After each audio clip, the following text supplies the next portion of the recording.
Hello guys, it's me black ভাই। সবাইকে স্বাগতম ব্ল্যাক ভাই ওয়াইটি চ্যানেলে। ভাই, আজকের টপিকটা পুরাই আগুন। সবাই বলতেছে ফ্রি ফায়ার বাংলাদেশ সার্ভার আসতেছে নাকি, গেরিনা নাকি চুপচাপ কাজ করে যাইতেছে। আসলেই কি কিছু বড় ঘটতে চলেছে? চলো জানি পুরো ডিটেলসে। তো প্রথম কথা হলো, গেরিনা কিছুদিন আগে বেশ কিছু গ্লোবাল সার্ভারে বড় বড় আপডেট আনছে, কিন্তু বাংলাদেশ সার্ভারে প্লেয়ারদের জন্য তেমন কিছুই করা হয়নি। বাংলাদেশি প্লেয়াররা এখনো সাউথ এশিয়ার সার্ভারে খেলে, যেখানে পিং সবসময় 80+ থাকে। এটা তো ভাই আমাদের জন্য বিশাল সমস্যা। কিন্তু কয়েকদিন আগে একটা গুজব ভাইরাল হয়, গেরিনা নাকি বাংলাদেশি প্লেয়ারদের ডেটা আলাদা করে স্টোর করা শুরু করেছে। এর মানে কি হতে পারে বাংলাদেশ সার্ভারের প্রস্তুতি?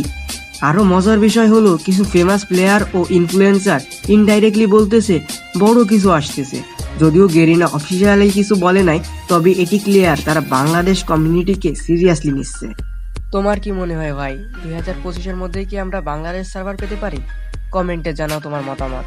আর ভিডিওটা যদি ভালো লাগে, একটাই কথা ভাই, একটা লাইক দাও, শেয়ার করো আর সাবস্ক্রাইব করো ব্ল্যাক ভাই ওয়াইটি চ্যানেল। তো গাইজ, আজকের জন্য এইটুকুই। পরের ভিডিওতে দেখা হবে নতুন কোনো আগুন টপিক নিয়ে ইনশাআল্লাহ। ততক্ষণ পর্যন্ত ফ্রি ফায়ার খেলো, ভালো থাকো আর ব্ল্যাক ভাই ওয়াইটি চ্যানেলের সাথেই থাকো। ধন্যবাদ।